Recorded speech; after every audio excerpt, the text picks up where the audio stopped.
হিমন্ত বাবু যে মোৰ আঙুলিৰ ঠাৰতে অসমখন চলি আছে এনে হিমন্ত যতেই গৈছে অসমৰলে কলা পতাকা যেতিয়া দেখুৱাইছে পাগলৰ নিচিনাকে একদম বলিয়া কুকুৰে যেনেকে মানুহ যতে ততে কামৰে তেনেকুৱা কৰিছে অফিচিয়েলি নটিচ ওলাইছে যে দিছপুৰত কোনো কলা কাপোৰ পিন্ধি সংস্কৃতিত সোমাব নোৱাৰিব এতিয়া কলা পতাকা পিন্ধি সোমাবই নোৱাৰিব পৃথিৱীৰ ইতিহাসত তেতিয়াহ'লে প্ৰথম ঘটনা ঘটিছে এইটো যে প্ৰথমবাৰৰ কাৰণে পৃথিৱীৰ ইতিহাসত ঘটনা ঘটিছে যে কলা কাপোৰ পিন্ধি কৰবাত চৰকাৰৰ ওচৰলৈ যাব নোৱাৰে মানে কলা মানুহ যাব নোৱাৰে এটা মানুহৰ কলা ৰংটো কেনেকে নাইকিয়া কৰিব মানুহৰ কলা ৰংটো কেনেকে নাইকিয়া কৰিব কলা কাপোৰ নাথাকিলেও তেতিয়া ঠিকেই কৈছে এইবাৰ আমাৰ কলা মানুহ পঠিয়াম এইবাৰ কলা মানুহ পঠিয়াই দিলে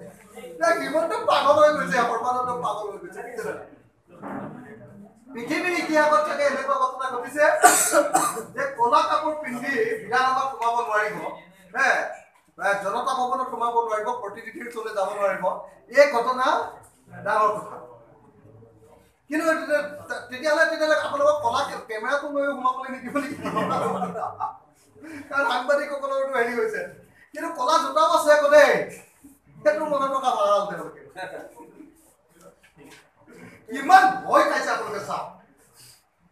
প্ৰথমতে সাক্ষাৎ কৰিলো আমি জনতা দল ইউনাইটেড কেচি ত্যাগী আপোনালোক সকলোৱে জানে যে জনতা দল ইউৰ মেইন থিংক টেংক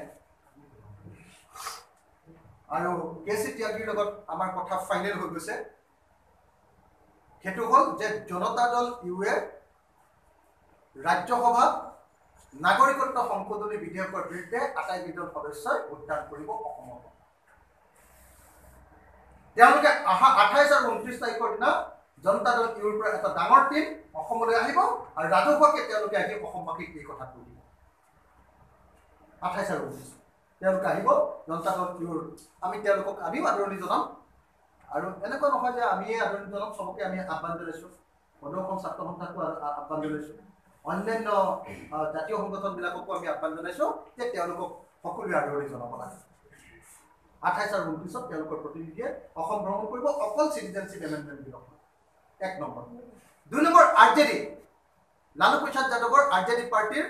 মূল যিজন ৰাজ্যসভাৰ মেইন যিজন মানৱ অধ্যাপক মনোজ কুমাৰ ঝাৰ লগত আমি কথা পাতিছোঁ আৰু তেওঁলোকে 100% বিধেয়কখনৰ বিৰোধিতা কৰাৰ আমাক প্ৰতিশ্ৰুতি দিছে কংগ্ৰেছ দলৰ লগত ইতিমধ্যে কথা আৰম্ভ হৈছে কংগ্ৰেছ দলৰ ইতিমধ্যে জয়ৰাম ৰমেশৰ লগত কথা পতা হৈছে অহা 31 তাৰিখৰ ভিতৰত ৰাহুল গান্ধীক লগ ধৰা হ'ব আৰু আজি সন্ধিয়া 7 বজাত গুৱাহাটীত আমি তেওঁলোকে নিমন্ত্ৰণ কৰিছে 70টা সংগঠনৰ প্ৰতিনিধিয়ে কংগ্ৰেছ দলৰ অসমৰ যিজন তত্ত্বাৱধায়ক হৰিশ ৰাৱত ডাঙৰীয়া আৰু লগতে প্ৰদেশ কংগ্ৰেছত থকা ৰাজ্যসভাৰ আটাইকেইজন সাংসদ আৰু প্ৰদেশ কংগ্ৰেছৰ নেতৃবৰ্গক আজি আমি 7টা বজাত আমাৰ আজি বৈঠক অনুষ্ঠিত আমাৰ একমাত্ৰ উদ্দেশ্যটো হ'ল যে কংগ্ৰেছে সঠিকভাৱে ৰাজ্যসভাত বিধেয়কখনৰ বিৰোধিতা কৰিব লাগিব নেতৃত্ব ল'ব লাগিব আৰু ফ্লোৰ মেনেজমেণ্ট কৰিব লাগিব আৰু যদি কংগ্ৰেছে কেনেবাকৈ সেইটো নকৰে তেতিয়াহ'লে বিজেপিৰ নিচিনাকে তেওঁলোকক ট্ৰিট কৰা হ'ব তালিবাজি কৰিলে কিন্তু বিপদ আছে একদম স্পষ্ট স্থিতি তেওঁলোকে ল'ব লাগে আৰু যদি কংগ্ৰেছে সঁচাকৈ এই বিধেয়কখনৰ বিৰোধিতা কৰে আৰু উদ্যোগ গ্ৰহণ কৰে নিশ্চিতভাৱে কংগ্ৰেছকো আদৰণি জনোৱা হ'ব অসমৰ এই জাতীয় সংকটৰ সময়ত আমি আহ্বান জনাম যাতে কংগ্ৰেছে ইফাল সিফাল নকৰে একদম স্পষ্ট কথা আৰু কংগ্ৰেছৰ কাৰণে এটা ঐতিহাসিক সুযোগ আহিছে তেওঁলোকে লয় নলয় তেওঁলোকৰ কথা যদি নলয় তেতিয়াহ'লে ইতিহাসৰ ডাষ্টবিনলৈ গুচি যাব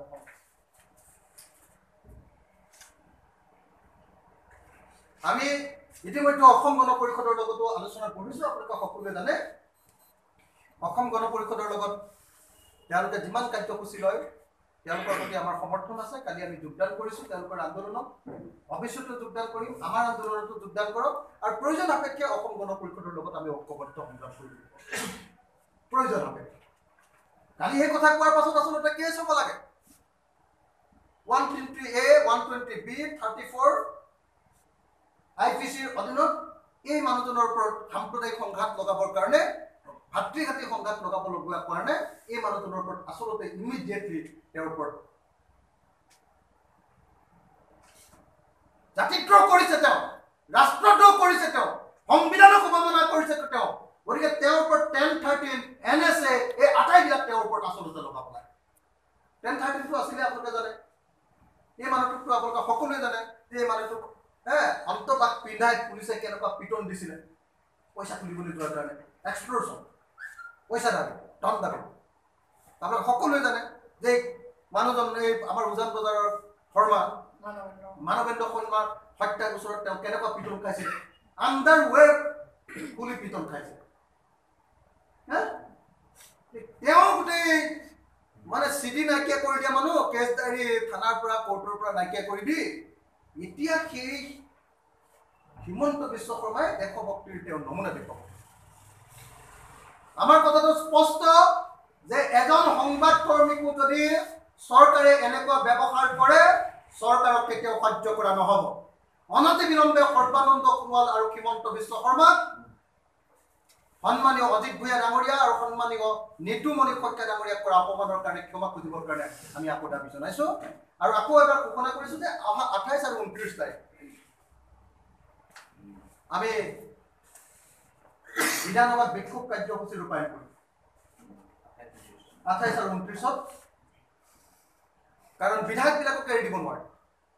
বিধায়কবিলাকে দায়িত্ব পালন কৰিব লাগিব আমাৰ 70টা সংগঠনে বাৰম্বাৰ কৈ আছো যে এইবাৰ বিধানসভাত বেলেগ একো কথা নহয় কেৱল নাগৰিকত্ব সংশোধনী বিধেয়ক আৰু 6 জাতিৰ জনজাতিকৰণ আৰু অসমৰ কাৰণে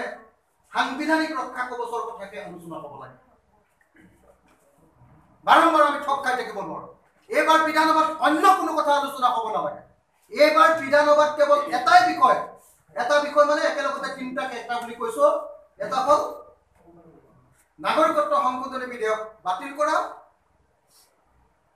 অসমৰ কাৰণে ৰক্ষা কৱচ আৰু 6 জাতিৰ জনজাতিকৰণ কেতিয়া হ'ব